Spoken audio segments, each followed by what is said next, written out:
Bon, tout d'abord, je tiens à vous remercier tous pour votre présence parmi nous aujourd'hui. Je tiens à remercier notamment les gens qui étaient dans l'organisation pour qu'on puisse faire cette journée bien. Les associations partenaires de Forbach qui nous ont donné un coup de main, c'est la CMF et OCDE qui nous ont donné un coup de main pour la préparation de cette journée. Je tiens aussi à remercier Monsieur le député qui est là parmi nous à Reims. C'est un habitué. Et, hein? Ah, ça. Et de remercier Monsieur Nicolas, qui est président de l'association des victimes d'accidents de travail et professionnels. Il va peut-être après intervenir éventuellement pour voir les difficultés qu'on a, surtout avec le charbonnage de France. Moi, je vous dis merci encore une fois et je remercie toutes les associations qui sont parmi nous aujourd'hui. C'est les camarades qui se sont déplacés un peu de loin. Et je remercie aussi les intervenants et la ville de Saint-Avold, la ville de Forbach de nous avoir loué cette salle et de remercier le directeur de ce centre-là qui le gère le centre pour son accueil et pour son dévouement pour que cette journée passera bien. Et merci à toutes et à tous. Et j'ai oublié parce que j'ai toujours un problème. Et je remercie aussi l'adjoint au maire de Saint-Avold parce que lui, en même temps, il est au conseil d'administration de la TMF. Je ne sais pas de quel quoi je le mets. C'est pour ça que je préfère le dire, monsieur l'adjoint au maire. Merci. Bonjour, merci pour votre présence aujourd'hui.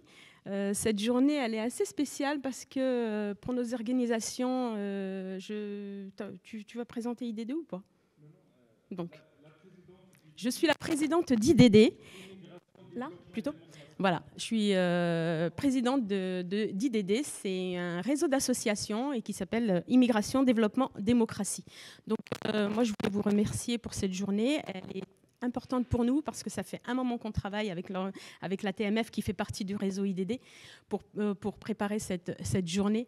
Cette journée qui a un sens particulier parce que ça fait partie de notre plaidoyer qu'on a construit tout au long de l'année sur la valorisation des personnes issues de l'immigration et des enfants de ces personnes sur les territoires. Cette valorisation, justement, va prendre tout son sens, notamment dans la partie de l'après-midi avec les associations. Mais avant d'aborder cette valorisation, ces espaces d'échange pour permettre cette valorisation, nous allons donner la parole à Monsieur Gallereau, à Pierrot Gallereau, pardon. C'est ça? Oui, tu es un monsieur, mais Pierrot, c'est beaucoup plus... voilà. À Pierrot Gallereau, parce qu'avant de construire l'avenir, il est important de connaître son histoire et l'histoire associative et la mémoire des luttes militantes et associatives. Et du coup, voilà, c'est l'objet de la table ronde que va présenter Pierrot avec l'ensemble de ses collègues sur pourquoi transmettre cette mémoire, l'importance de cette mémoire, pourquoi la transmettre, comment la transmettre et quel enjeu porte cette mémoire qui, selon nous, les organisations IDD et ATMF, on pense que la mémoire est vraiment un levier pour pouvoir construire l'avenir et pouvoir construire sur les territoires des espaces de résonance politique, de résonance politique pour l'ensemble des habitants du territoire. Donc, professeur des universités, je pense que tout le monde connaît, et directeur du département de sociologie. Merci, je remercie l'ensemble des organisateurs. Je ne vais pas réénumérer l'ensemble des gens que je dois remercier, la TMF notamment, et surtout le centre social David Gangloff, je pense, qui est le directeur de ce centre. Et je remercie aussi mes collègues qui ont pris la sur leur week-end. C'est pas à l'université, c'est presque ça. On ne sait pas ce que c'est qu'un week-end. Et donc, la chose importante.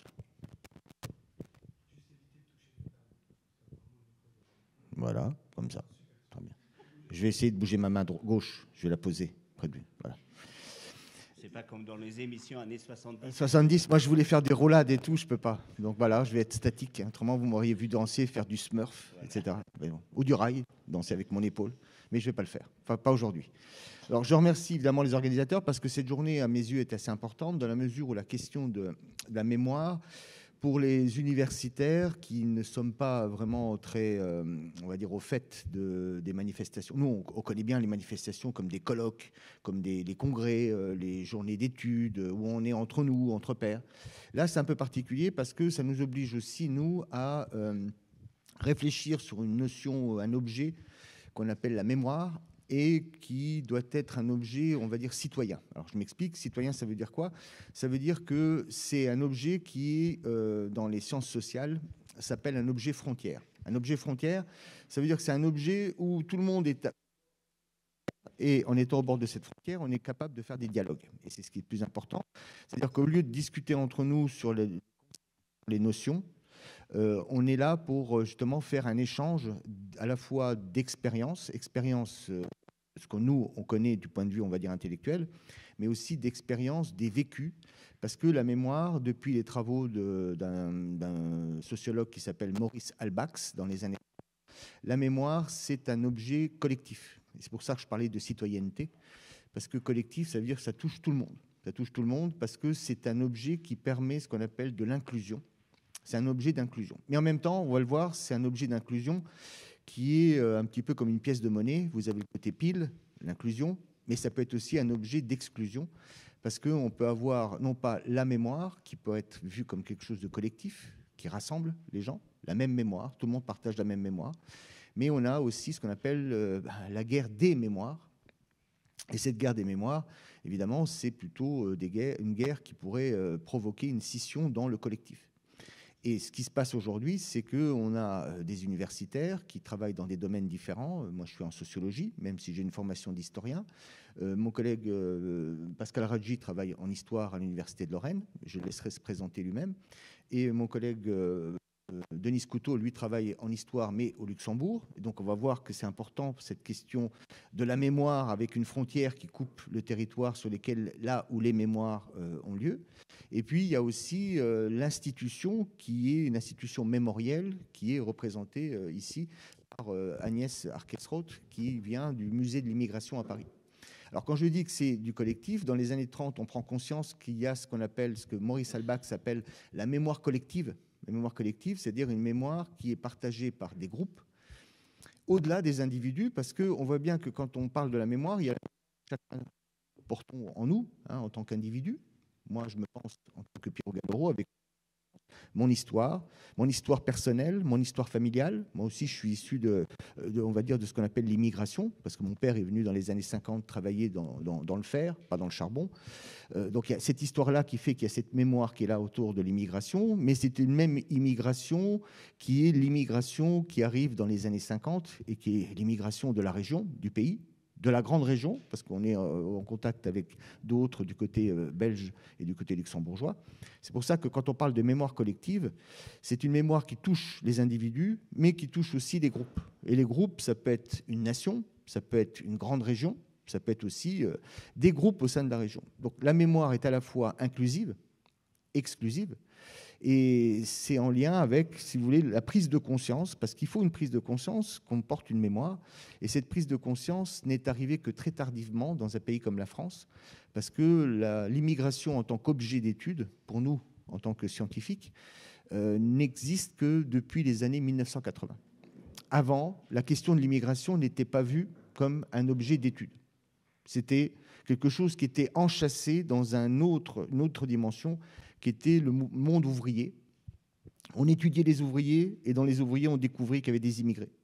À partir des années 80, la société française prend conscience qu'elle est un pays d'immigration, parce que des jeunes, et c'est là qu'on va voir la question de la transmission, vont avoir le désir d'appartenir à la communauté française, à son histoire, et montrer qu'ils font partie de cette histoire de France, tout en ayant des liens au-delà, dans ce qu'on appelle les liens transnationaux, parce qu'ils étaient franco-marocains, franco-italiens, franco-algériens, et eux portaient une double mémoire. Et c'est là où la société française a commencé à réfléchir sur sa capacité à inclure une mémoire collective, la mémoire de l'histoire de France, avec des mémoires particulières qui sont des mémoires qui appartiennent à l'histoire de France par son histoire coloniale et son histoire migratoire. Et aujourd'hui, au bout de 40 ans, on est encore avec un objet qui n'est pas un objet froid. Un objet froid, ça veut dire qu'on peut le manipuler sans qu'il y ait finalement des émotions qui sont dedans.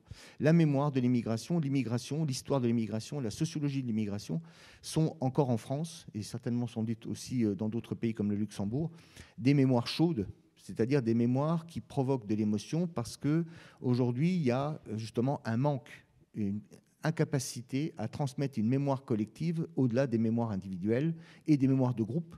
Et c'est pour ça que les réflexions et les études doivent être menées aujourd'hui autour de la capacité d'une société, comme celle qui est la société française ou autre, une société qui est capable d'inclure des mémoires particulières dans là je vais dire un gros mot, dans le récit national, c'est-à-dire dans la manière dont l'histoire, parce que vous avez compris qu'il y a deux choses, une histoire et la manière de raconter l'histoire. Et la manière de raconter l'histoire, eh ben, c'est là où on voit à quel moment il y a des failles, des tensions, des ruptures. Parce que si l'histoire existe, elle est là. La manière de raconter l'histoire, eh ben, ça dépend de qui raconte. Et là, on a trois dimensions qui vont s'entrechoquer. Le quand et le comment. Le quand et le où. À quel moment est-ce qu'on parle de l'histoire? Est-ce qu'on reprend l'histoire de France depuis ses origines? Est-ce qu'on la prend uniquement sur le territoire métropolitain, la France? Et auquel cas, vous aurez un « ou » qui est limité à l'hexagone, mais l'hexagone français n'est qu'un élément d'un espace plus grand, parce que la France aujourd'hui a des frontières avec évidemment ses voisins luxembourgeois, italiens, allemands, belges et espagnols. Mais aujourd'hui, l'histoire de France fait que vous avez des frontières de la France et donc des mémoires partagées avec des pays comme le Brésil, par exemple, parce que la France, c'est aussi la Guyane, c'est aussi Mayotte. Donc ces histoires-là, vous voyez, quand je dis quand et où, il va falloir qu'on se mette d'accord sur un espace et un temps. Cet espace et ce temps rentrent en conflit ou en tout cas en confrontation avec d'autres éléments qui font partie de la mémoire. Qui porte cette mémoire? Est-ce que ce sont les individus? Oui, certainement. Chacun d'entre nous, comme je l'ai dit, avons une mémoire personnelle, familiale, de groupe. Ou est-ce qu'on est avec des mémoires qui sont ensuite utilisées, voire même manipulées par certains, ce qu'en sociologie on appelle des entrepreneurs de morale, c'est-à-dire des gens qui vous font penser que la bonne mémoire ou la mauvaise mémoire, c'est celle qu'eux-mêmes vous présentent. Et comme nous sommes en période électorale, je suis tenu au devoir de réserve, mais non, pas du tout, pas moi. Je n'ai pas de devoir de réserve, donc je vais essayer de me réserver juste parce que je vais limiter le débat, mais... Donc il y a bien une question qui fait que des gens comme Howard Becker, un sociologue, a dit que parfois vous avez des éléments qui sont vendus dans une société par des gens qui vous font passer des idées. Et la mémoire est un produit on va dire, d'entrepreneuriat, c'est-à-dire qui peut être négocié. Comme on vend un produit, des téléphones, un objet matériel, les idées sont aussi des produits. Et ce qu'il appelle les entrepreneurs de morale sont ceux qui essayent de vous vendre une bonne version de quelque chose qu'on appelle la mémoire, que eux le considèrent comme bonne, mais qui est une mémoire parfois exclusive et parfois inclusive. Une association, c'est aussi un entrepreneur de morale, c'est-à-dire qu'on essaie de promouvoir des éléments comme on pourrait promouvoir des éléments qui sont matériels. Mais il y a aussi, et là c'est un autre auteur qui s'appelle Cohen, qui parle d'entrepreneurs de panique morale, qui essaie de vous faire croire qu'il y a des mémoires qui sont mauvaises et d'autres qui sont meilleures.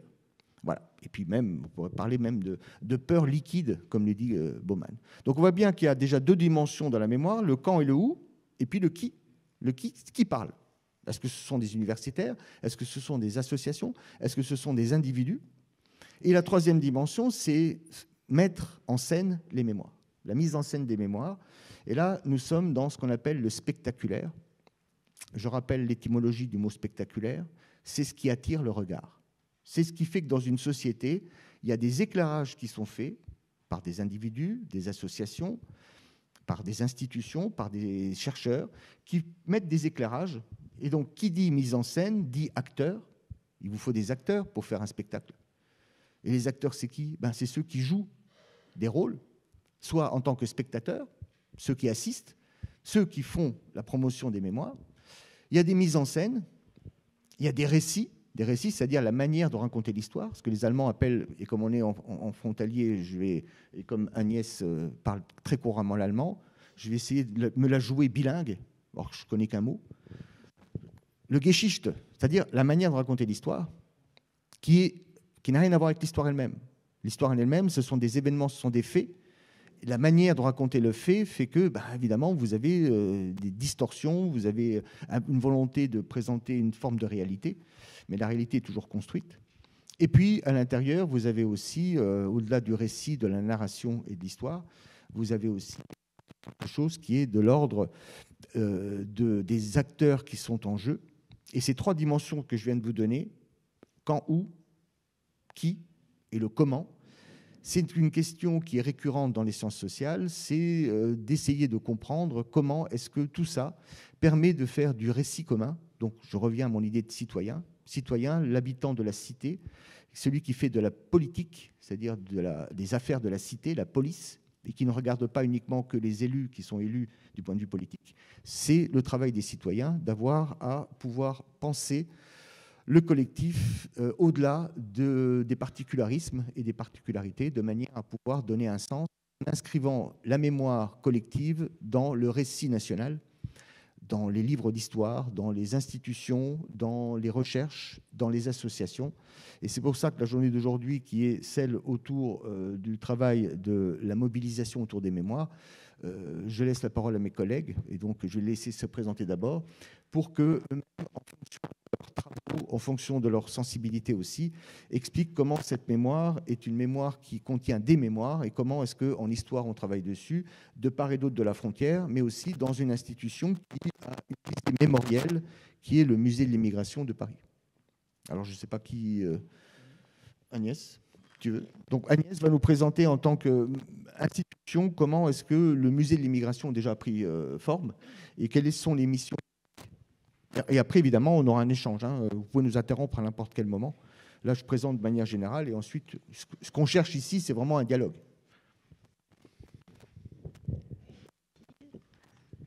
Voilà. Bonjour à toutes et à tous. Et merci beaucoup pour cette invitation, déjà à ATMF et IDD, et puis bien sûr Pierrot. Je retrouve... des habitudes aussi de dialogue avec ces territoires, puisque j'étais dans une vie antérieure directrice régionale du Facile dans Champagne-Ardenne, et donc beaucoup travaillé avec mes collègues en Lorraine et en Alsace. Donc, je faisais avec beaucoup de plaisir que je suis là. Donc effectivement, pour venir au cœur de votre sujet sur la question de la mémoire, le Musée national de l'histoire de l'immigration, donc c'est vrai qu'il ne faut pas oublier ce mot, histoire de l'immigration, très important, puisque c'est un musée qui est né de façon très singulière dans le paysage des musées nationaux en France. Vous savez que le patrimoine en France est quelque chose d'important, quelque chose qui constitue l'identité de ce pays. Un autre gros mot, donc je mets national à côté, mais je dis identité du pays. En général, un musée, ça se constitue autour d'une collection qui existe déjà, et en général on met 10 ans pour construire un musée en France autour d'une collection qui défend ce savoir, cette connaissance, et le rend visible. Pour le Musée national de l'histoire de l'immigration, c'est complètement différent, puisque ce musée, il est né de la société civile, justement, de la mobilisation des associations. Et c'est pour ça que c'est important que le musée aujourd'hui, quel que soit, je vais vous passer très rapidement son histoire depuis 15 ans, comment il a géré cette relation à la société civile et au territoire, plus ou moins bien, avec des succès, mais aussi avec des manques. Et c'est pour ça qu'on continue sans arrêt à évoluer sur cette dimension-là. Mais n'empêche qu'il est né de la société civile, la mobilisation des associations et des chercheurs qui ont vraiment milité pendant presque plus de 30 ans à faire connaître cette histoire de l'immigration, et surtout pour les associations, faire reconnaître la participation des populations immigrées à l'histoire de France. Donc vraiment l'ADN de ce musée, c'est ça. Donc c'est pour vous dire que toutes les mobilisations que vous faites, comme aujourd'hui, elles sont importantes parce qu'elles peuvent donner lieu à un moment donné à la création d'un musée national. Alors c'est peut-être rare, c'est peut-être compliqué, c'est souvent l'objet de beaucoup de polémiques, Mais bon, après tout, le débat démocratique, c'est ça, c'est dialoguer, c'est discuter, c'est avoir un débat contradictoire et c'est échanger. Tant qu'il y a cette vitalité de la discussion et du débat, eh bien, on peut se enorgueillir d'être dans une démocratie. Donc, continuons à le faire de cette façon-là. Mais tout ça pour vous dire que dans ce musée, à la création, il n'y avait pas de collection. Or, un musée n'existe pas sans collection. Il a fallu définir ce que c'était que le patrimoine de l'immigration. Est-ce que c'est un patrimoine différent du patrimoine national, des autres définitions que l'on fait, ou est-ce qu'il y a eu tout de suite ce débat entre une approche spécifique de l'immigration ou une approche plutôt universelle? Alors autant vous dire qu'on n'a pas tranché et qu'on est entre les deux, c'est-à-dire qu'on a besoin de faire reconnaître cette mémoire spécifique parce qu'elle est mise dans l'invisibilité, dans le discours général. Donc il faut la rendre visible, donc avoir une approche spécifique. En revanche, il est important de ne pas l'enfermer dans cette spécificité, parce que c'est pour la faire mieux reconnaître dans l'histoire de France, dans l'histoire globale, universelle de ce pays, et de ce pays dans le monde.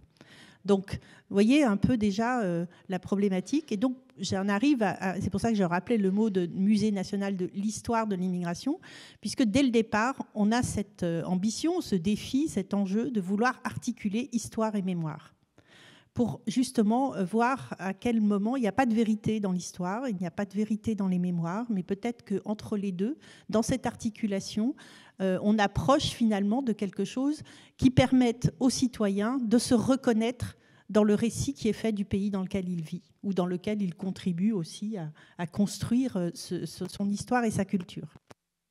Ça, c'est vraiment un élément important à débattre. Ça s'est matérialisé sur plusieurs choses.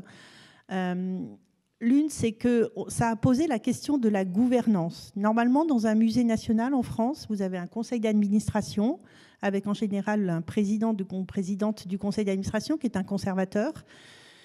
Et voilà. Et après, il y a une équipe qui dirige le musée.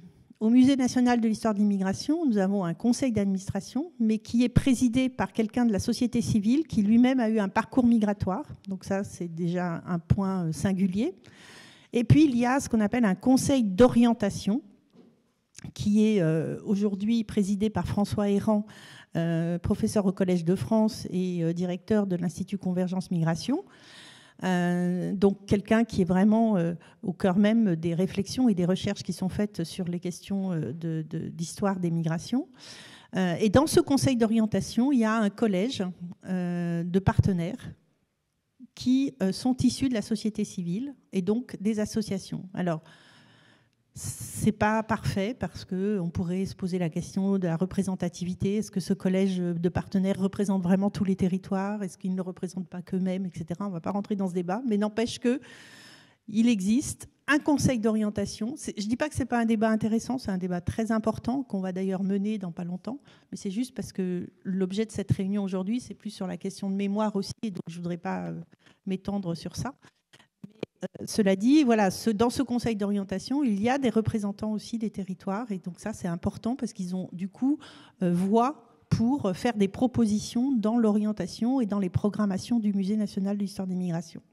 Et puis, il y a le service que je dirige, le service réseau et partenariat, qui a pour mission de développer cet ancrage territorial du musée pour que ce ne soit pas seulement un musée à Paris pour les franciliens, mais bien un musée national de l'histoire de l'immigration et voire même un musée qui s'intéresse aussi à comprendre ce qui se passe dans les autres pays, pas seulement limitrophes, dans les autres continents aussi, puisque c'est important aussi de sortir de ce discours franco-français sur cette question-là. Alors, comment on le fait tout ça? Donc là, ça répond un peu à ta question de qui parle et pourquoi on a commencé à parler et créer ce musée national d'histoire de l'immigration. D'abord la mobilisation, comme on l'a dit tout à l'heure, mais aussi parce qu'on faisait le constat en France d'une persistance, malgré les principes de notre République, d'une persistance forte de discrimination qui devenait intolérable. C'est-à-dire que le gap, l'écart entre les principes et la réalité de ce que vivaient les gens était devenu intolérable. Et aussi, bien sûr, le choc en 2002 des élections présidentielles avec, au deuxième tour, comme vous le savez, l'extrême droite. Et donc ça a amené, on a l'habitude, Jacques Toubon, qui a présidé le premier conseil d'orientation, avait l'habitude de dire c'est un musée, en gros, pensé par la gauche, promu et créé par la droite et qui finalement s'affranchit de toute espèce de représentativité politicienne, on va dire, puisqu'il est plutôt sur un enjeu de donner la parole aux citoyens au travers de ce musée national d'histoire d'immigration. Donc,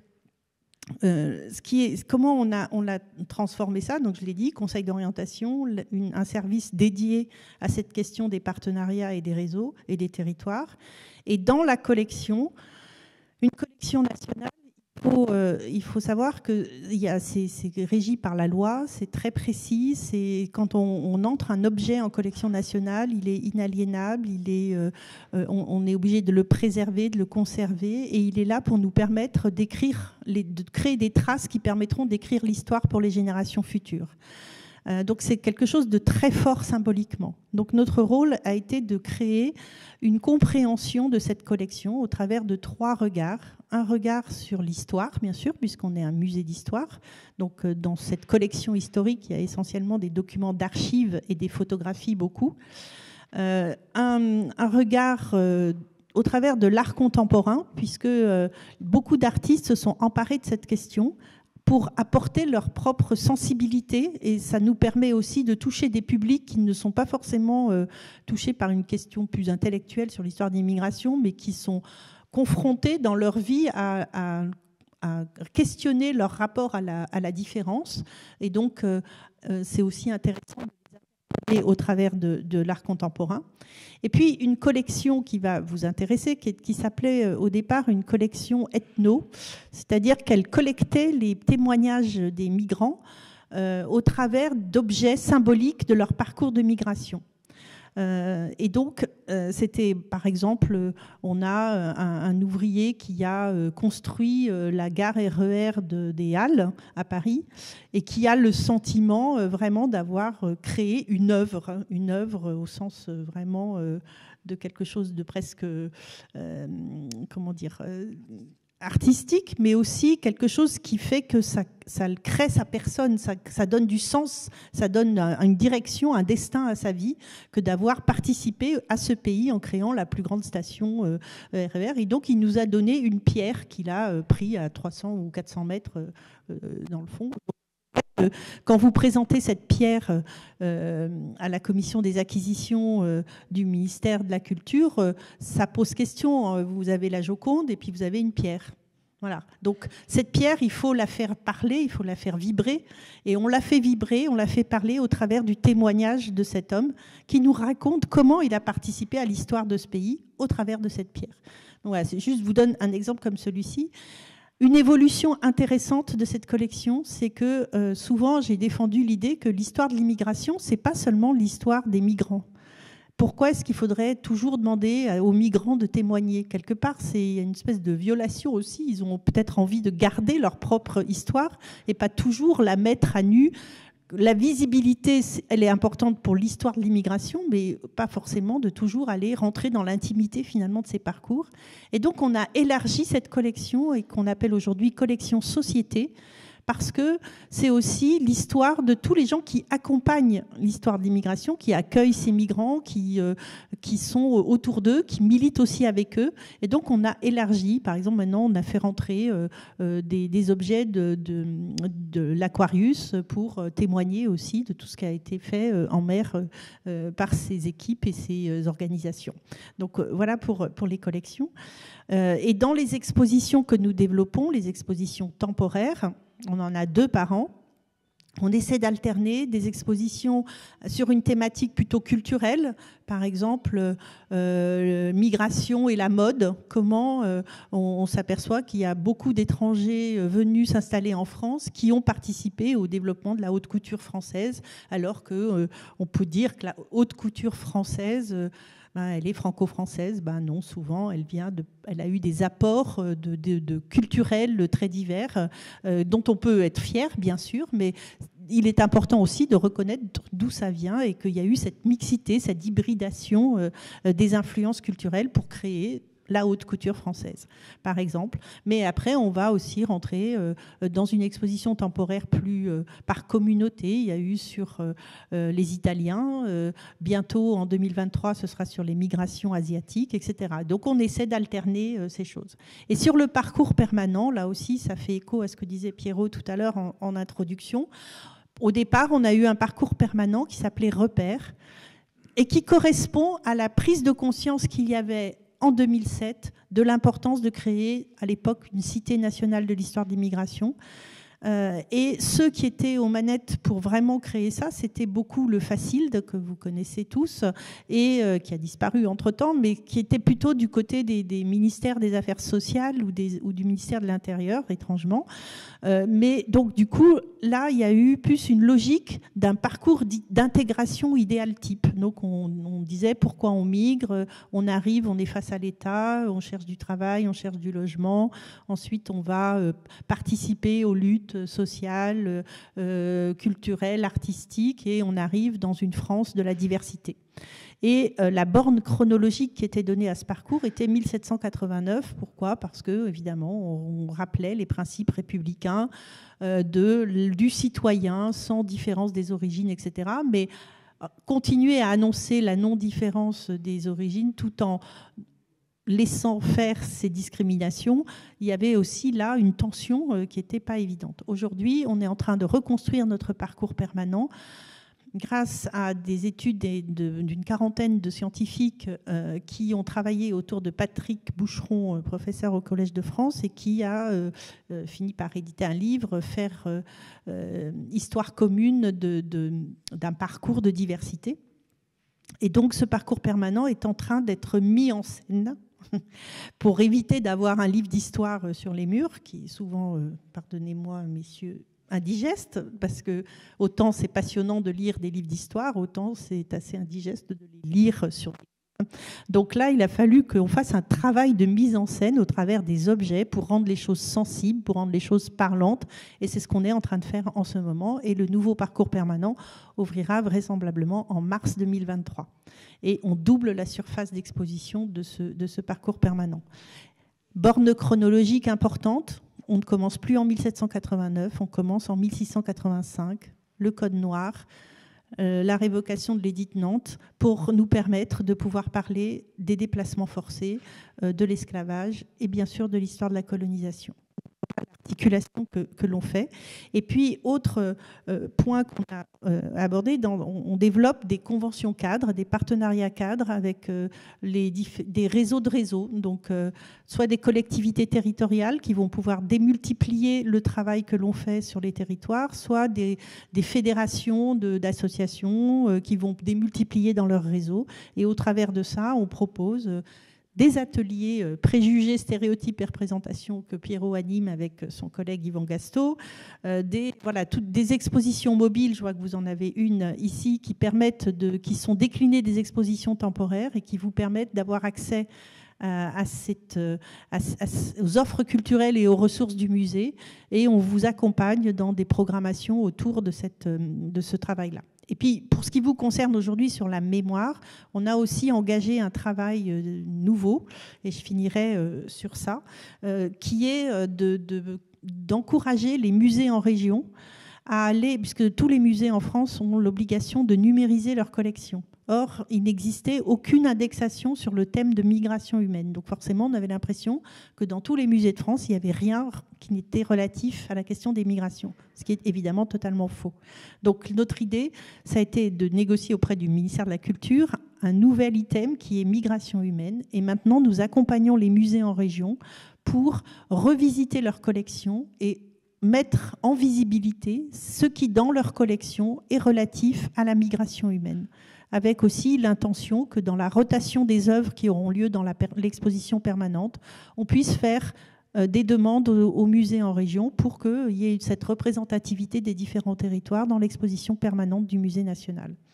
Donc voilà, ça c'est un travail important. On accompagne aussi bien sûr certains projets de patrimonialisation de la mémoire, puisque il faut bien distinguer l'importance de la collecte de cette mémoire, l'importance de l'archiver, de la traiter, de la documenter. Et ça, c'est le rôle des archives municipales, départementales ou nationales. Nous, au musée, on va plutôt constituer des fonds patrimoniaux qui sont symboliques d'une histoire ou d'un territoire pour le faire entrer en collection nationale. Donc on ne vise pas l'exhaustivité, on vise le symbolisme de cette histoire-là ou de ce fonds patrimonial. Donc ça, c'est un travail aussi qu'on mène et qu'on peut tout à fait être amené à mener avec vous, et qui m'amène à cette idée que vous voyez bien qu'on est à la fois un musée de société, à la fois un musée d'histoire, à la fois un musée de beaux-arts, à la fois un musée qui a bien sûr une implantation nationale au Palais de la Porte Dorée à Paris, mais qui a une résonance dans les territoires au niveau local et qui aujourd'hui cherche sa résonance bien sûr au niveau international, parce que on est plus dans une question de la circulation, du mouvement, que de l'immigration ou de l'émigration. Alors on est déjà passé au terme de migration, mais bientôt on passera peut-être sans doute au terme de circulation, pour pouvoir faire aussi référence au rôle qu'a nous a donné notre grande instance au niveau international sur la définition des musées du XXIe siècle, qui serait là pour aider à comprendre, à analyser et à débattre des enjeux de la société. Donc un musée, ce n'est pas une chose froide, figée, avec des vitrines, mais c'est quelque chose de vivant, de mouvant, qui doit être là pour aider la société à comprendre les enjeux et les transitions dans lesquelles elle doit évoluer.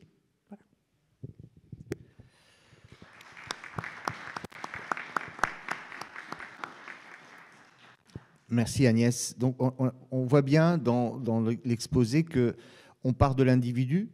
L'individu a sa mémoire elle se met au niveau collectif, et d'un seul coup des gens en collectif, dans les années 1980-90, des associations vont réclamer de participer à l'histoire de France pour être inscrits dans la mémoire collective, qui est la mémoire muséale, donc des musées. Et en 2007, c'est ça ? En 2007, le musée se crée avec évidemment différentes orientations, différentes perspectives. Et puis, comme on l'a vu, la mémoire individuelle de cet homme qui a participé à une œuvre qui est aujourd'hui le RER prend un caillou, et ce caillou devient un objet symbolique de l'apport de l'immigration à la construction des infrastructures et de l'économie française, mais aussi de sa participation. Chose qu'on peut imaginer dans une région comme la nôtre, aussi patrimonialisant un bout du dernier morceau de charbon qui est sorti de la houve, ou d'une des mines de charbon, ou de fer du côté du fer, qui deviennent symboliques de notre région, parce que une région dans laquelle on a évidemment beaucoup d'activités, le charbon, l'acier, le textile, le BTP, l'agriculture, et à un moment donné, on voit bien que l'individu est en connexion avec le symbole qui est celui de la mémoire collective. Le musée lui-même, au niveau national, il est à Paris, mais on voit bien qu'au niveau régional, à Nancy, par exemple, dans le musée qu'on appelle le musée des Ducs de Lorraine, le musée lorrain, actuellement, alors je ne sais pas les dates, mais on a participé avec l'appui du musée de l'immigration de Paris. Il y a un musée de l'immigration de Lorraine qui va se mettre en place. Ce n'est pas un musée de l'immigration, c'est un musée de l'histoire de la Lorraine dans lequel on a le parcours de l'immigration qui vient montrer que la Lorraine, elle ne pourrait pas se comprendre aujourd'hui si on ne prend pas en compte le fait qu'il n'y a pas d'un côté les Lorrains et de l'autre côté les immigrés, qui sont ensuite devenus Lorrains. Donc en 2023 ou 2024, parce qu'ils sont en train de faire des travaux, à terme, il va y avoir ce musée lorrain qui va ouvrir, dans lequel l'histoire de la Lorraine va être racontée, l'histoire des Lorrains sera racontée, mais pas avec deux parties, les Lorrains et les étrangers qui sont venus, mais l'histoire de tous ces gens qui font que depuis, alors je prends une date n'importe laquelle, Stanislas Lesinski, jusqu'à aux ouvriers algériens, italiens qui sont arrivés, il y a une continuité, c'est un continuum, et c'est une participation collective.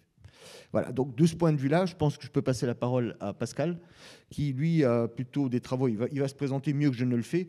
Il travaille beaucoup sur la question de l'industrie, la sidérurgie, et donc de ce point de vue-là, on voit bien que les gens qui ont travaillé, ce n'est pas que des installations, c'est aussi des hommes. Alors, merci de m'avoir invité déjà. Donc, je suis Pascal Ragy, je suis enseignant-chercheur à l'Université de Lorraine à Nancy, je suis spécialiste d'histoire industrielle. Alors, dit comme ça, on a l'impression que je suis loin de l'immigration, mais en fait, pas du tout.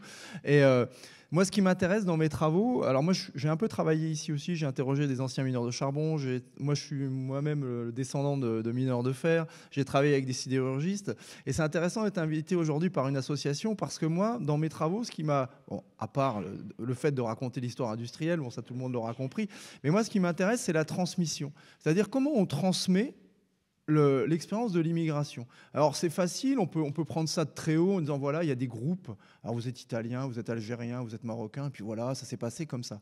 Mais moi, ça me gêne, je ne fonctionne pas comme ça. Moi, j'aime bien l'individu. C'est-à-dire que je vais voir quelqu'un, je vais dire mais toi, tu es là pourquoi finalement? Ah bah oui. Et donc quand on voit ça, j'ai l'impression que c'est plus fin, c'est plus intéressant. Et la question de la transmission, moi, ça m'a toujours obsédé. Moi-même, je suis d'origine étrangère.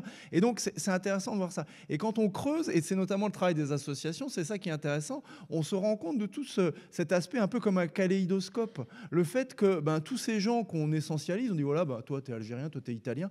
En fait, ils ne sont pas là pour les mêmes raisons. C'est assez compliqué. Et même, je vais reprendre Agnès, parce qu'elle a dit que les historiens faisaient des trucs qui étaient barbants.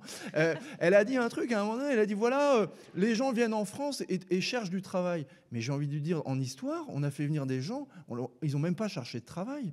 L'immigration, allez, on va dire, italienne, polonaise, algérienne, marocaine, tunisienne, jusqu'aux années 70-80, c'est des gens à qui on donne du travail. Et ça, c'est intéressant aussi. Et on se dit, mais alors, oui, il y a eu différentes époques. Et alors souvent, moi je prends toujours un exemple pour mes étudiants, voilà, je dis voilà, l'histoire de l'immigration, c'est un peu comme un millefeuille, vous savez, cette pâtisserie-là. Et on a cet aspect-là, et il faut faire très attention à ça. Moi je suis toujours étonné de la récupération, voilà, par différents, on va dire par différents extrêmes de cette histoire-là, qui est en fait assez complexe. Et ce qui est intéressant aussi avec les associations, c'est qu'elles permettent de rentrer dans cette complexité. Parce que si on va dire, on étudie en partant d'en haut l'histoire de l'immigration, on ne va pas comprendre grand-chose. Parce qu'on va essayer de trouver un groupe, mais le groupe, il est divers, et les gens qui sont à l'intérieur sont très différents. Donc ça, c'est quelque chose qui m'intéresse, moi. Et quand on a des témoignages, quand j'interroge des anciens travailleurs, c'est ça que je trouve assez fascinant, c'est qu'on n'a pas du tout les mêmes parcours. Alors, il y a des ressemblances, évidemment. On peut faire des catégories, mais en réalité, c'est assez divers. Et le rôle d'une association, et c'est pour ça que c'est important, à mon sens, c'est justement d'expliquer ça. C'est-à-dire, voilà, nous, on est tous d'origine immigrée, voilà, ok, mais qu'est-ce qu'on fait? Pourquoi on est là? Comment on est arrivé? Et c'est intéressant. Et moi, je reprends un peu ma casquette d'historien. Même sur l'histoire de l'immigration, on va dire il y a des arbres qui cachent la forêt, parce qu'il y a plein de choses qui ont tendance à se diluer dans le temps, parce qu'on pense au présent. Donc on regarde le présent, puis voilà, et puis c'est le présent, donc on essaye de reconstruire, on fait d'anachronisme, on reconstruit le passé à partir de ce qu'on a au présent. Ça n'a pas de sens. Par exemple, sur la France, est-ce que c'est un pays d'immigration ou pas? Au début du XXe siècle, c'est les flux, et là vous m'arrêtez si je dis une bêtise, c'est à peu près l'équivalent de ce qui se passe aux États-Unis, en proportion. Hein. Donc la France, c'est un pays d'immigration comme les États-Unis avant la guerre de 14. Est-ce qu'on le dit beaucoup aujourd'hui? J'en sais rien. Aujourd'hui, on vous parle de l'immigration immédiate, on vous parle de l'immigration africaine, éventuellement un peu d'immigration maghrébine, mais c'est beaucoup plus complexe que ça. Et si on ne se pose pas la question de la transmission, voilà, on s'arrête au présent. Bon, le présent, c'est bien, mais ça n'explique pas ce qui se passe. Donc, et c'est pour ça, cette histoire de millefeuille, je vais aller plus loin, même dans la même immigration, vous allez avoir différents temps.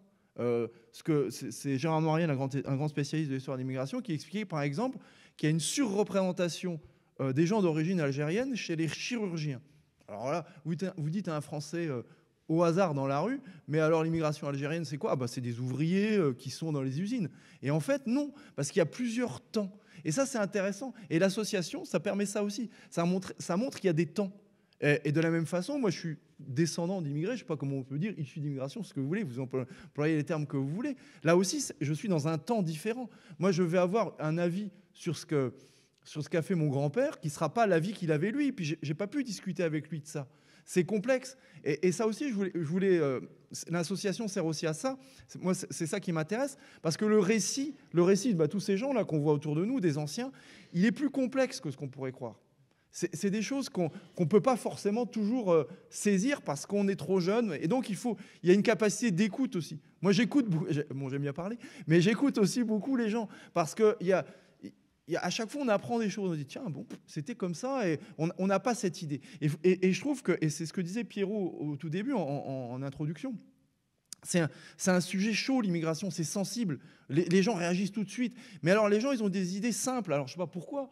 On a des idées simples. C'est pas comme ça. C'est assez complexe. Et donc, moi, dans mon travail, quand j'ai le fait d'interroger les anciens travailleurs, etc., c'est une dimension que j'ai pu percevoir, ça, de dire, ben voilà, mais c'est des individus qui sont différents, qui ont des parcours de vie qui ne se ressemblent pas. Et en même temps, ben, il y a des ressemblances. Et c'est ça qui m'intéresse, moi. Et c'est pour ça que l'histoire, alors souvent, on se dit, ouais, alors oui, ça sert à quoi? Mais si, ça sert à ça. Ça sert à montrer une complexité dans un phénomène, en montrant que déjà ça peut venir de loin, que le phénomène il change, que les gens changent aussi. Un immigré, je dis n'importe quoi, un immigré italien des années 1900, c'est pas le même que celui des années 50. Un Algérien qui immigre dans les années 50 en France, il n'a pas les mêmes motivations que celui qui immigre en 2022. Enfin voilà, et ça c'est très intéressant.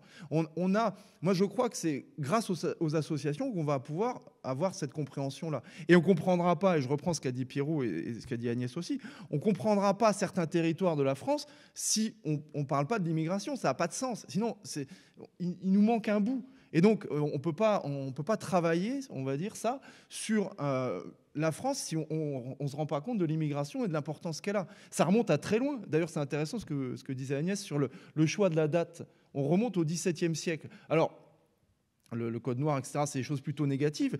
Mais même sur les choses positives, on voit que les échanges, ils remontent à très loin. À quand on met quand est-ce qu'on met une barrière en disant, ah bah oui, avant la France, il n'y avait pas d'immigrés, puis après, il y en a. Ça ne marche pas comme ça. C'est beaucoup plus complexe.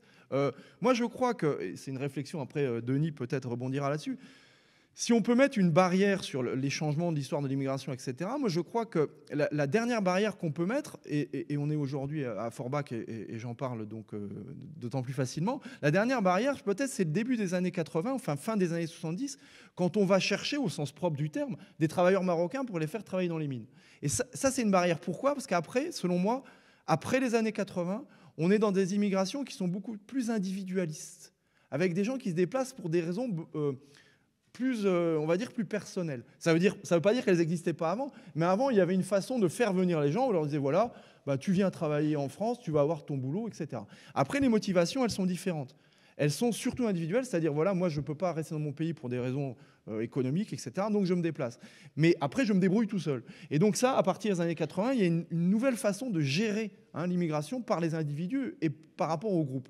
Et donc, moi, on peut réfléchir là-dessus, sur ces différentes périodes. Et souvent, ce n'est pas montré comme ça. Parce qu'on se dit, bah voilà, l'immigration, c'est toujours pareil. Non, il y a des motivations différentes, des temps différents, et on va dire même des façons de travailler avec la France qui sont différentes. Donc c'est pour ça que moi, j'écoute bien ce que vous dites, parce que c'est intéressant de ce point de vue-là, de voir comment évoluent nos idées sur l'immigration et sur le rôle des associations, de savoir aussi c'est quoi exactement un immigré. C'est pas l'image d'Épinal qu'on peut en avoir. Enfin, c'est un peu plus complexe que ça. Voilà, moi ce que je dis souvent à mes étudiants, c'est quand vous rentrez dans la salle, vous avez des idées, quand vous sortez, vous comprenez plus rien, parce que j'ai introduit de la complexité. Mais c'est important cette complexité, parce que c'est les individus qui comptent. Les groupes, certes, il y a des groupes. On peut appartenir à un groupe national, à un groupe religieux, ça c'est vrai, c'est important. Mais il y a aussi l'individu à l'intérieur. Et ça c'est quelque chose, moi, qui me préoccupe. Voilà.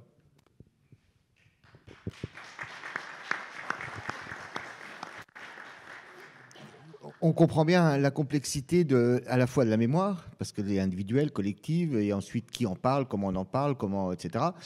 Et puis celle de la transmission de cette mémoire. La mémoire qui se transmet, ça peut être au sein des familles, mais est-ce que ça s'est fait? Et on sait aujourd'hui par les études qu'en général, même moi qui travaille sur l'immigration, j'ai jamais abordé la question de l'immigration avec mes parents. J'en ai parlé comme ça un petit peu, mais le problème c'est que mes parents trouvaient ça pas intéressant.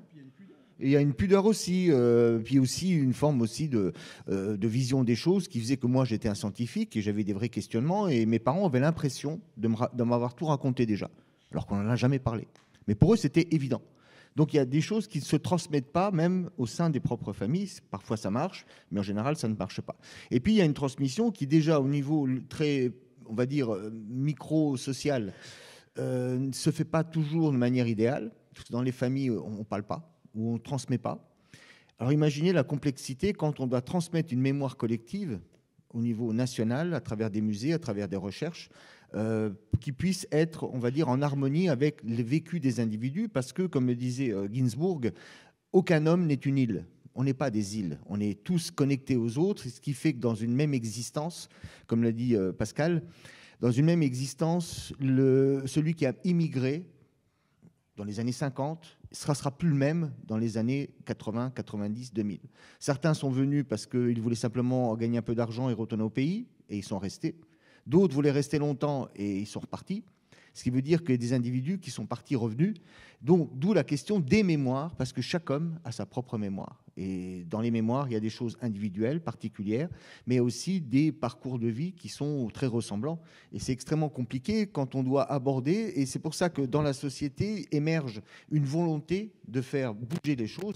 D'où ce qu'on appelle les corps intermédiaires des associations, qui sont là aussi pour pouvoir, à un moment donné, révéler des réalités sociales qui sont sur le terrain, que ni les chercheurs ni les institutions ne voient tout de suite, et qui font qu'un jour, certaines de ces associations ont monté un collectif qui a voulu, à un moment donné, que la mémoire apparaisse à travers le musée, mais aussi montrer aussi qu'il y a des mémoires qui sont des mémoires en évolution, des mémoires qui se transforment, parce que chaque individu, chaque groupe, évidemment, est dans une société dynamique. On ne doit pas et on ne peut pas figer les individus dans une identité d'assignation, parce que nous, les chercheurs, on est un peu comme les scientifiques, hein. On prend un objet, on le met dans un microscope, sauf que l'objet lui-même, il continue à évoluer, et nous, quand on commence à l'avoir analysé, l'objet, il a déjà évolué, qui fait que nous, on est déjà en retard d'un train. Les associations sont en constant contact avec les individus et permet aussi de montrer que parfois, il y a des décalages, et ce qui est important. Et là, vous avez vu, au niveau franco-français, on est dans un questionnement extrêmement fort. Et si maintenant je passe de l'autre côté de la frontière et que je vois comment nos collègues et nos amis luxembourgeois prennent cet objet de la migration, de la mémoire et aussi des transmissions, il y aura des choses constantes, des choses particulières. Donc je passe la parole à Denis, qui est professeur à l'université à Esch-Bellewalle et qui s'expliquera mieux que moi. Non, pas mieux que toi, parce que Pierrot, c'est un artiste de la langue et de l'explication. Oui, je voudrais rebondir sur plusieurs choses. Merci d'abord de l'invitation. Je crois que Pierrot a parlé des mémoires, de la mémoire individuelle. Il a mentionné le nom allemand Geschichte. En fait, nous, historiens, nous racontons des histoires, que nous essayons de baser sur des faits, sur l'analyse de sources, mais chaque historien est également ancré dans une certaine mémoire. Je voudrais commencer par cela. Moi, je suis né à Esch-sur-Alzette, dans une famille ouvrière italo-luxembourgeoise. Oui, façonné par des migrations. Mon père est venu ici de Sicile en 1963 à Esch, mais ses premières étapes étaient en Lorraine. À Hayange, il a travaillé d'abord à Hayange à 14 ans, puis à Rombin, à Micheville. Il était ouvrier monteur sur plusieurs chantiers de construction, aussi à Grenoble. Donc ça, c'est une partie de mon histoire. Mais l'autre est en fait, la partie luxembourgeoise de ma mère est aussi une histoire de migration, dans ce sens que mes grands-parents maternels ont migré du centre d'un village de Luxembourg vers Esch-sur-Alzette, un peu avant, en 1914. Et lorsqu'on interroge cette histoire-là, on se rend compte que ces luxembourgeois sont inscrits dans des migrations. Ma grand-mère maternelle, avec ma grand-tante, a été domestique à Paris lorsqu'elle était jeune, puis à Bruxelles. Mon grand-père maternel est le seul, finalement, à être resté à Esch. Un grand-oncle à moi est allé dans la Légion et il a fini en Algérie. Il est d'ailleurs un des disparus d'Algérie, mais un de ceux qui étaient au service donc, de la France en 62. Il est à Oran. Oui, on a retrouvé sa voiture sur l'autoroute d'Oran, mais lui, c'est encore, comme beaucoup des milliers, hein, on le sait, qui restent aujourd'hui encore disparu. Ma grand-tante, elle, s'est fixée à Bruxelles, où elle était domestique, parce qu'elle a épousé un Belge. Une autre grand-tante a migré au Canada. Donc, ces migrations, et je crois que ça, c'est intéressant de travailler sur cette mémoire, comme tu as dit, individuelle, familiale, parce qu'en plus, et c'est très important de le dire, maintenant, je dis je suis né dans une famille ouvrière, etc. Mais ça, c'est, comme tu l'as dit, seulement une dimension de l'identité. J'ai posé la question à mon père, parce que, bon, il venait de Sicile. Bon, parfois, on est allé en Sicile en vacances. Et je lui ai dit, mais pourquoi tu es venu ici, dans le froid? Tu avais la Sicile, c'est magnifique la Sicile. Bon, il m'a dit, écoute, Sicile, années 50, hein, tu oublies hein, la pauvreté extrême qu'il m'avait. Mais il a aussi travaillé à Rome, à Milan. Pourquoi tu t'es fixé ici?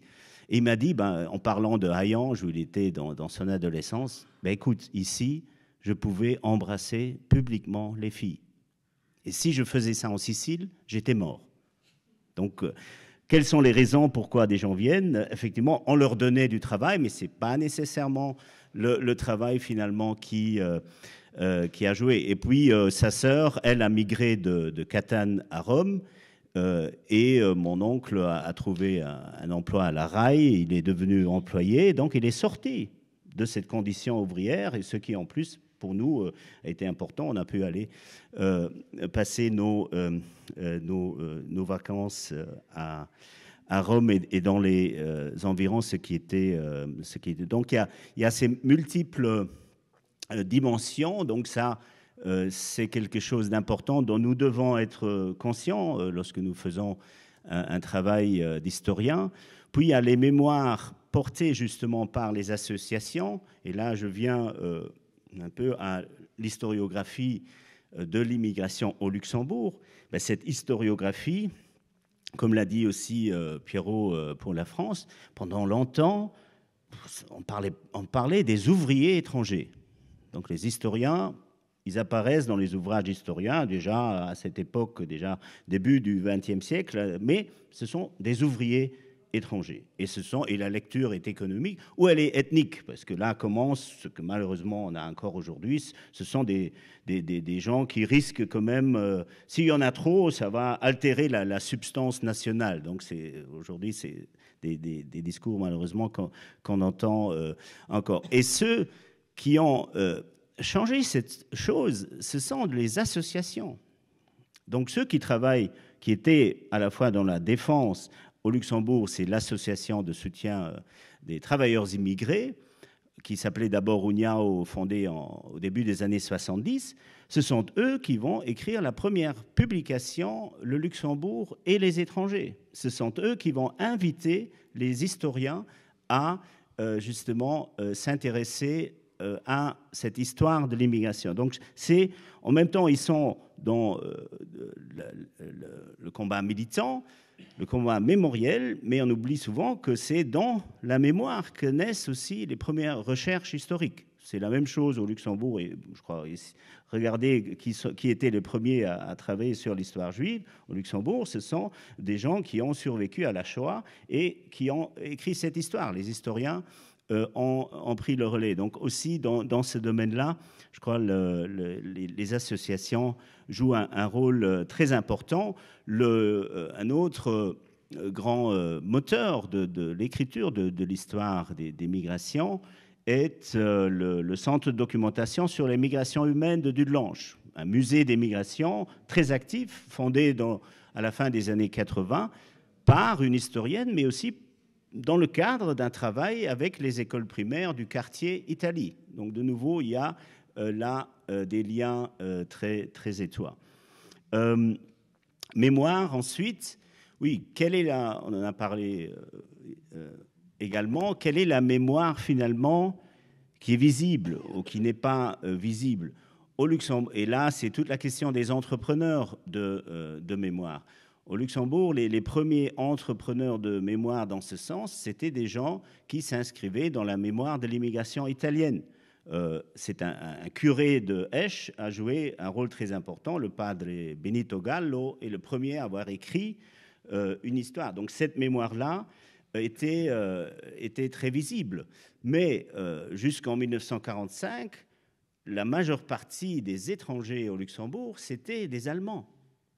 Et là, c'est une mémoire qui a disparu, parce qu'il y a eu deux guerres, il y a eu l'occupation allemande du Luxembourg. Donc, du coup, il y a des ouvrages, plein d'ouvrages sur l'immigration italienne, très très peu ou pas du tout sur cette immigration allemande qui est tabouisée. Et d'ailleurs, il y a eu une forte immigration allemande en France également. C'était une des premières communautés étrangères à Paris au 19e et au 20e siècle. Donc là, effectivement, et c'est là une association maintenant portée par des fonctionnaires européens allemands qui a réussi à faire une première expo sur la présence allemande au 19e et au 20e siècle. Donc de nouveau, on voit que c'est souvent effectivement du monde associatif que naît un questionnement que les historiens évidemment pratiquent à leur façon avec des recherches scientifiques. Et je crois, bon, même moi donc, comme j'ai dit, mes premiers travaux ne portaient pas sur l'immigration, ils portaient sur le mouvement ouvrier, sur le syndicalisme. Pourquoi? Parce que c'était dans cette phase-là, c'est aussi une question, quand est-ce qu'un groupe de gens est accepté? Quand est-ce que la présence des gens est acceptée dans une société? Quand est-ce que la mémoire d'une migration est acceptée dans la société? Ce n'était pas encore vraiment le cas avec cette immigration italienne. Aujourd'hui, cette présence italienne est totalement acceptée. Et comme dit Pierrot, c'est chic. Les Italiens, c'est Armani, Gucci, etc. Mais à l'époque, nous, on était encore confrontés. Au Luxembourg, c'était les Horebier, les putains d'ours. Putains d'ours, c'est comme ça que des Italiens, encore du temps de mon enfance, étaient.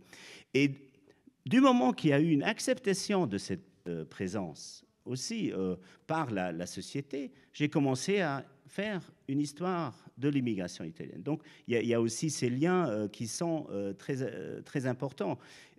Et comme Pierrot et les sociologues le savent mieux que moi, en même temps, malheureusement, on sait que cette présence, l'acceptation de la présence des uns conduit à l'exclusion des autres. Donc là, chez nous, c'était « Ah non, les Italiens se sont bien intégrés, mais les Portugais ». Bon, évidemment, on se rend compte que les Portugais, évidemment, sont là aussi depuis longtemps et s'intègrent aussi. Maintenant, on dit « Oui, non, les Portugais se sont bien intégrés, mais les Yougoslaves ou les Capverdiens ». Voilà. Donc, évidemment, il y a des processus d'inclusion et d'exclusion qui jouent. Donc, et effectivement, pour moi, vraiment, bon, cela s'explique également au Luxembourg. Pendant longtemps, il n'y avait pas d'université. Donc l'université est créée en 2003, d'où le rôle très important de ces associations pour dire il faudrait peut-être faire des études sur les Capverdiens, sur d'autres communautés. Bon, en même temps,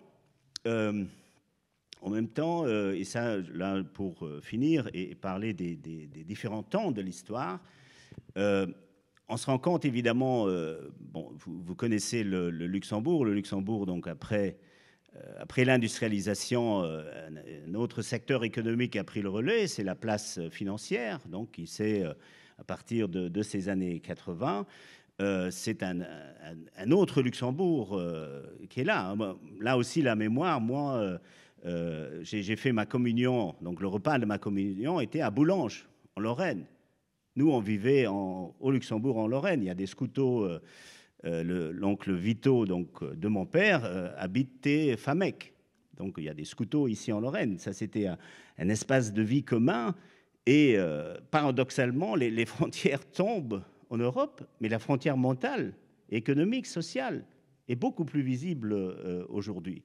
Et donc, le nouveau phénomène, et ça, évidemment, ça, là, c'est plutôt des phénomènes historiques, font qu'aujourd'hui, en tant qu'historien, on réfléchit de plus en plus, on est confronté à d'autres groupes et à d'autres frontières au Luxembourg. C'est pas est-ce qu'il y a une immigration italienne, portugaise, mais nous avons tout un marché transfrontalier qui s'est créé. Nous avons, avec les banques, tout un nouveau phénomène d'immigration hautement qualifiée, c'est-à-dire des cadres, des fonctionnaires internationaux Donc on peut avoir, en parlant d'italien, tu peux avoir des Italiens qui sont des cadres des finances qui arrivent, et en même temps, tu as encore des Italiens qui sont serveurs et qui sont donc dans le secteur, voilà, dans le secteur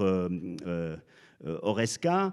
On a la situation d'un marché du travail extrêmement segmenté, où pratiquement les luxembourgeois sont tous dans le marché du travail protégé de la fonction publique et bien rémunéré. Il y a d'un autre côté, chez les frontaliers également, on va trouver ceux qui ont des emplois hautement qualifiés, et d'autres qui sont dans le nettoyage. Donc, de plus en plus, tu as mentionné Bauman, en tant qu'historien, on est confronté à une immigration qui est complètement forgée par la mondialisation. Donc il y a les globals et il y a les locals. Il y a les globals, ceux qui ont tout, qui ont toutes les richesses, qui peuvent circuler partout.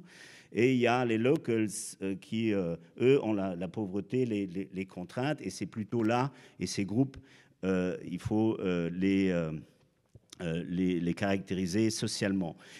Ou alors, si on parle de la plus grande communauté étrangère au Luxembourg, c'est entre-temps la communauté portugaise. Mais même là, on vient d'en parler, il y a une très forte circulation. Donc, il y a beaucoup d'analyses qui se font maintenant aussi entre immigration et vieillesse. Et on voit ces gens qui, effectivement, avaient peut-être pas cru qu'ils allaient rester, sont maintenant à l'âge de la retraite. Et on se rend compte qu'ils vivent, en fait, dans les deux pays.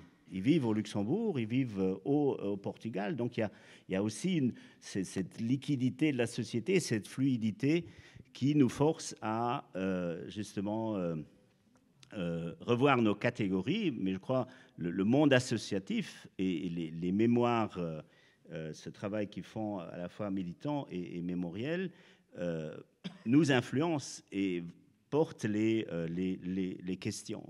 Mais puis, évidemment, il y a d'autre part, et ça, juste pour finir, il y a évidemment aussi des politiques migratoires différentes. Par exemple, le Luxembourg, il y a finalement très peu d'immigration maghrébine au Luxembourg. Ça, c'est une décision, une politique gouvernementale. Donc, on a toujours, les gouvernements luxembourgeois ont refusé. Ils avaient toujours une logique très discriminatoire, une immigration européenne, catholique, blanche. Il y avait fort besoin de main-d'œuvre dans les années 60. Le Luxembourg a refusé de faire un accord avec la Tunisie parce que, volontairement, ils ne voulaient pas. Les Cap-Verdiens, ils sont entrés par hasard parce qu'ils étaient portugais, parce qu'il y avait aussi une vraie politique raciste de la part du gouvernement luxembourgeois qui ne voulait pas d'ouvriers venant d'Afrique ou venant d'Asie. Les Cap-Verdiens avaient la nationalité portugaise, ce qui leur a permis d'être au Luxembourg. Voilà. Merci beaucoup.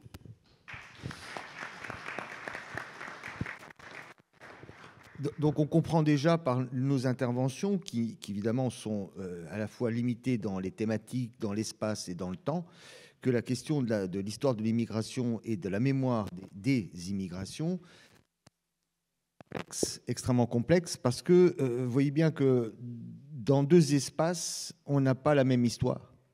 Nous avons, nous, en France, une immigration qui est en lien avec l'histoire coloniale. Le Luxembourg n'a pas eu de colonie, mais le Luxembourg a participé aux mouvements coloniaux, parce que beaucoup de gens qui étaient des entrepreneurs, des missionnaires, ont participé aussi aux aventures coloniales des autres pays, voisins, la Belgique notamment, et la France, avec le Congo belge, par exemple. Ce qui veut dire qu'aujourd'hui, par ricochet, comme l'a dit Denis, la politique d'un pays qui désire ne prendre qu'une certaine forme de migrants, catholiques, blancs, etc., en prenant des Portugais, les Portugais qui eux-mêmes ont des colonies en Afrique et au Cap-Vert, font venir des ressortissants portugais qui viennent des colonies. Et quand ils arrivent au Luxembourg, j'imagine que ça a été un peu la stupeur de voir arriver des Portugais qui n'étaient pas des Portugais blancs, même s'ils étaient avec la même religion. Donc vous voyez que là, fait qu'aujourd'hui, il faut étudier tout l'individu qui lui arrive parce qu'il arrive, la politique de l'État, et entre évidemment tous les politiques qui étaient celles des entreprises ou les politiques aussi des municipalités avec les jumelages, etc. Donc voyez bien que la question de la mémoire de l'immigration, ça touche toutes les strates d'une société et tous les problèmes de la société.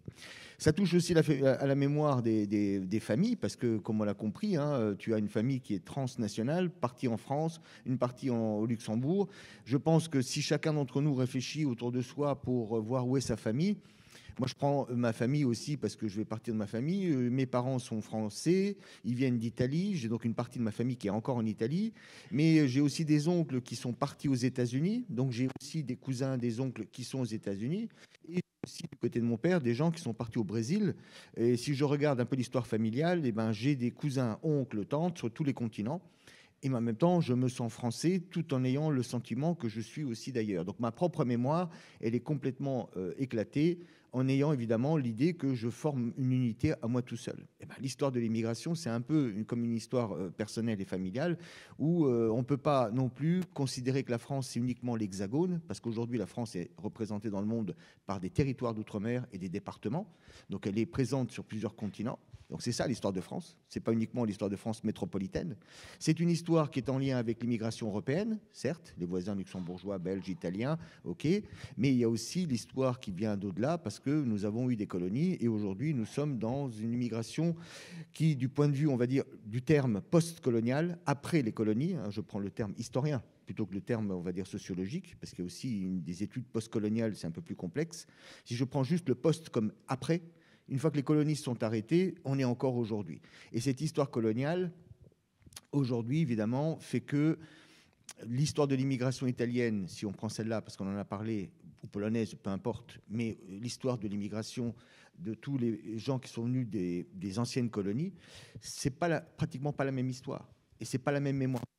C'est pas la même transmission mémorielle. Parce que derrière se cache un phénomène qu'on appelle les luttes pour la reconnaissance.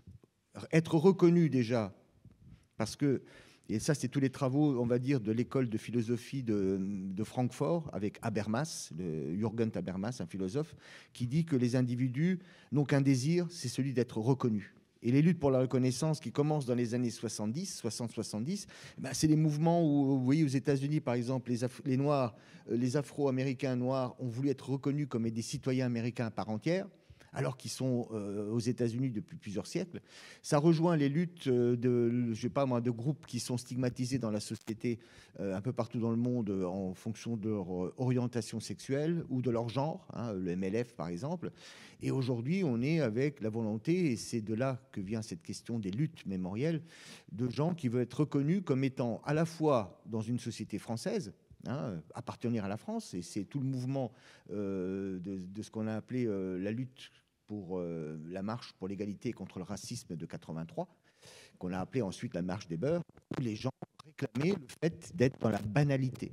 Alors c'est quoi la banalité ? C'est une forme de reconnaissance où vous appartenez au banc. BAN, le banc, ça veut dire que vous appartenez à la société en ayant peut-être des caractéristiques de différence, mais qui vous donnent aussi accès à l'égalité. La différence et l'égalité ne sont pas incompatibles. Nous sommes différents et nous sommes égaux.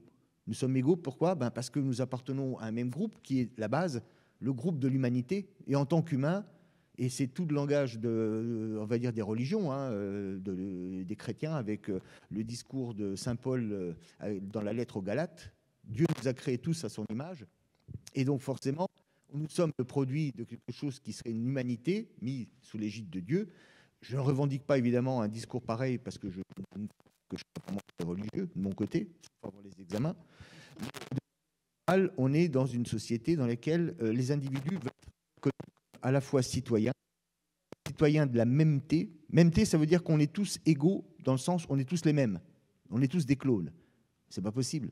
Les individus sont tous différents et c'est justement cette différence qui fait que les luttes pour la reconnaissance, les luttes pour la mémoire sont extrêmement importantes parce que ce n'est pas des luttes d'affrontement, ce sont des luttes de confrontation.